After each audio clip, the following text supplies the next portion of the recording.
तो पेपर 1 से चालू करते हैं। पेपर 1 लैंग्वेज का रहता है। अभी सीजीपीएससी में केवल 3 लैंग्वेज है, हिंदी, छत्तीसगढ़ी और इंग्लिश। ठीक है, हिंदी 100 नंबर का आना है, छत्तीसगढ़ी और इंग्लिश 50-50 मार्क्स के आने हैं। ठीक है, लैंग्वेज पहली बात यह है कि आप दिन भर नहीं पढ़ सकते। ठीक है, और ऐसा लगातार आपको लगेगा मैं 4 दिन 5 दिन दिन भर पढ़ के खत्म करूंगा, तो वो नहीं होता है। तो आपको पहला तो लैंग्वेज के लिए ध्यान रखना है कि आज से लेके आपको जिस दिन एग्जाम है उस दिन तक डेली बेसिस में उसको आधा घंटा पढ़ना है, और बस आधा घंटा पढ़े, उससे ज्यादा पढ़ने का जरूरत नहीं है, क्योंकि वो दिमाग में घुसता नहीं है।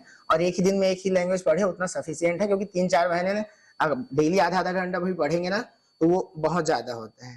ठीक है, अब उसमें एक चीज और ये ध्यान रखना है कि आपको लिख के प्रैक्टिस करना है। क्या होता है लैंग्वेज में ना मात्राओं की गलती, या फिर इंग्लिश है तो उसमें स्पेलिंग एरर बहुत ज्यादा होते हैं और उसमें नंबर कटते हैं। तो उसको ऐसा नहीं है कि केवल पढ़ते जाना है, उसको आपको लिख के प्रैक्टिस करना है।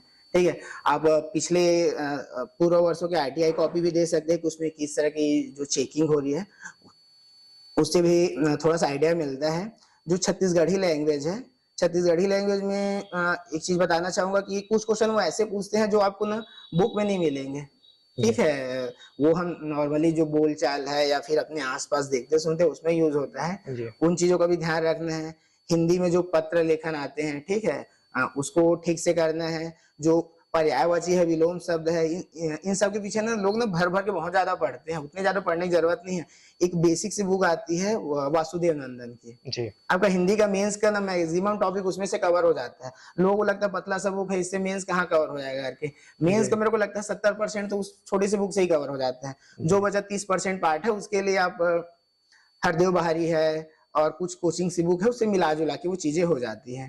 ठीक है, इंग्लिश में आते हैं। इंग्लिश ना हिंदी मीडियम वालों की इंग्लिश तो खराब रहती है, और इंग्लिश मीडियम वाले लोग कॉन्फिडेंस में रहते हैं कि हमारी इंग्लिश अच्छी है, लेकिन खराब उनकी भी होती है। ठीक है, तो उसको थोड़ा सा इतना ध्यान रखना है कि आपका नंबर बहुत ही कम मत हो जाए। मतलब जैसे कुछ बच्चे रहते हैं जो मेरा इंग्लिश तो खराब है, मेरे को नहीं आता है, मैं हिंदी छत्तीसगढ़ी में ही स्कोर करूंगा करके ना इंग्लिश को बिल्कुल ध्यान नहीं देते हैं, और उसी के चक्कर में सिलेक्शन अटक जाता है।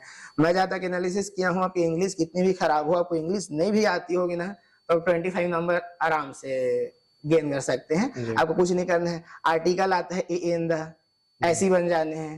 ठीक है, प्रीसी राइटिंग आता है। ठीक है, आपको लिखने नहीं आता, पहला लाइन लिखो, दूसरा छोड़ो, तीसरा लिखो, चौथा छोड़ो, ऐसा करके आप कुछ भी लिख के आओगे ना, कुछ नंबर मिलेगा। ठीक है, पैसेज आप आराम से बना सकते हो, कंजक्शन प्रीपोजिशन आराम से बनते हैं। तो आपको सारे टॉपिक नहीं पढ़ने हैं, आपको टॉपिक सिलेक्ट करके पढ़ने हैं। ठीक है, उसमें आप आराम से 25 मार्क्स तो ऐसे ही कवर कर सकते हो। लैंग्वेज के लिए आप टारगेट बना के रखिए कि 120 के लगभग, थोड़ा बहुत 5-10 ऊपर नीचे होता है, चलता है, लेकिन 120 के आसपास रखिए। उससे अगर आप नीचे जाते हैं ना तो बाकी लोगों से आप कंपटीशन में कम हो जाएंगे। ठीक है जी।